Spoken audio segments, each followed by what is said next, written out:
মহারাষ্ট্রের ভিওয়ান্ডিতে প্রাক্তন মেয়রের বাংলোতে পাথর বৃষ্টির অভিযোগ বিজেপি বিধায়ক অনুগামীদের বিরুদ্ধে।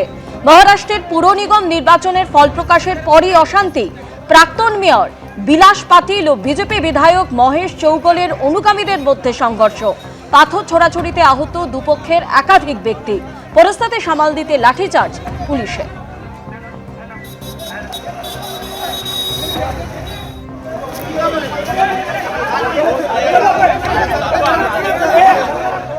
সামনেই বিধানসভা নির্বাচন, তবে তার আগে একেবারে প্রধানমন্ত্রী নরেন্দ্র মোদী গতকাল পশ্চিমবঙ্গ থেকে টাটা বিদায়ের 18 বছর পরে 18ই জানুয়ারি এলেন সিঙ্গুরে, এবং সিঙ্গুরে এসে প্রধানমন্ত্রী যে সভা করলেন সেখান থেকে সিঙ্গুরের মানুষ আশা করেছিলেন টাটাদের শিল্প নিয়ে কোনো বার্তা তিনি দেবেন। যদিও শিল্প নিয়ে কোনো বার্তা কিন্তু তার মুখে শোনা গেল না। একবারের জন্যও টাটা কারখানার কথা মুখেও আনেননি প্রধানমন্ত্রী।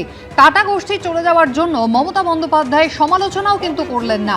বিজেপি ক্ষমতায় ফিরলে রাজ্যে টাটা ফিরবে। বারবার যখন শুভেন্দু অধিকারী এই আশ্বাস দিয়েছেন সুকান্ত মজুমদার, এমনকি রাজ্য বিজেপি সভাপতি শ্রমিক ভট্টাচার্য, তখন প্রধানমন্ত্রীর মুখে এমন কোনো আশ্বাস কিন্তু শোনা গেল না।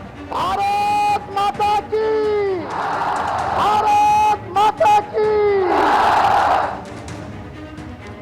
এখন আমাদের গতকাল প্রধানমন্ত্রী নরেন্দ্র মোদী শিল্প নিয়ে তেমন কোনো বার্তাই দিলেন না সিঙ্গুরের সভা থেকে। টাটাদের কারখানা নিয়েও কোনো কথা শোনা গেল না তার মুখে। স্বাভাবিকভাবে প্রধানমন্ত্রী সভার পরে তাই সিঙ্গুরবাসীর একাংশের হতাশা সামনে এসেছে।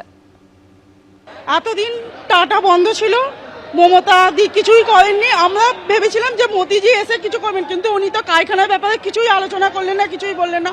অনেক গরিব দুঃখী আছে এখানে না খেয়ে, মানে কষ্টতে দিন কাটাচ্ছে। এখানে প্রধানমন্ত্রী আসবেন, শিল্পের জন্যও কিছু বলবে না, কৃষির জন্যও কিছু বলবে না।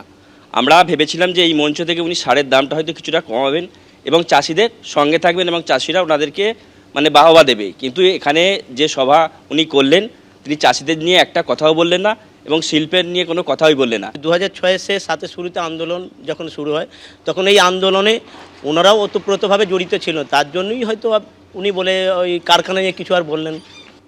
অন্যদিকে সিপিএম বলছে টাটাদের নিয়ে কিভাবে কথা বলবেন প্রধানমন্ত্রী, যখন মমতা বন্দ্যোপাধ্যায় 26 দিন ধরে সিঙ্গুরে আন্দোলন করছিলেন। তার অনশনের জেরে টাটাদের কারখানা চলে গেল গুজরাতে। সেই মঞ্চে, অনশন মঞ্চে তো দেখা গিয়েছিল বিজেপির তৎকালীন সর্বভারতীয় সভাপতি রাজনাথ সিংকে। পশ্চিমবাংলা মানুষ শিল্প, কাজ, বেকারি এসব ব্যাপারে ওদের কোনো আগ্রহ নেই।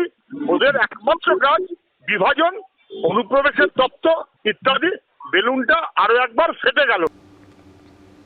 প্রধানমন্ত্রী নরেন্দ্র মোদী সিঙ্গুরের বুকে টাটাদের কারখানা নিয়ে যেমন কোনো কথা বললেন না, তেমনি মমতা বন্দ্যোপাধ্যায়ের আন্দোলন সম্পর্কে একটি শব্দও তিনি বলেননি। মঞ্চে উপস্থিত বিজেপি নেতারা যে আশায় বুক বেঁধেছিলেন তা বারবার বোঝা গেছে মঞ্চে তাদের বক্তব্য থেকে। প্রয়াত রতন টাটাজি এখানে যখন কারখানাটা জোর করে তুলে দেওয়া হলো, সেদিন বলেছিলেন আমি ব্যাড এম কে ছেড়ে গুড এম এর কাছে চলে গেলাম। সেই দিন গুজরাটের মুখ্যমন্ত্রী ছিলেন আজকের আমাদের লোকপ্রিয় প্রধানমন্ত্রী। সিঙ্গুরে এবার হবে কারখানা, সিঙ্গুরে এবার হবে কারখানা, হবে কৃষি, হবে শিল্প, সিঙ্গুর থেকেই নতুন গল্প। শিল্পের বদ্ধভূমিতে দাঁড়িয়ে আমাদের প্রধানমন্ত্রী নরেন্দ্র মোদী আপনাদের কাছে এসেছেন শিল্পায়নের বার্তা দিতে। তো রতন টাটা বলেছিলেন আমার মাথার উপর বন্দুক রেখে কেউ কোনো কাজ করাতে পারবে না। আসলে আমাদের যিনি মুখ্যমন্ত্রী বা তৃণমূল কংগ্রেস, রতন টাটার মাথায় শুধু বন্দুক রাখেননি, গোটা পশ্চিমবঙ্গ তথা ভারতবর্ষের শিল্প ব্যবস্থার মাথার উপরে বন্দুক রেখে দিয়েছিলেন। আজকে আমরা এই ব্যবস্থার পরিবর্তন করতে এসেছি। এবিপি আনন্দ, এগিয়ে থাকে, এগিয়ে রাখে।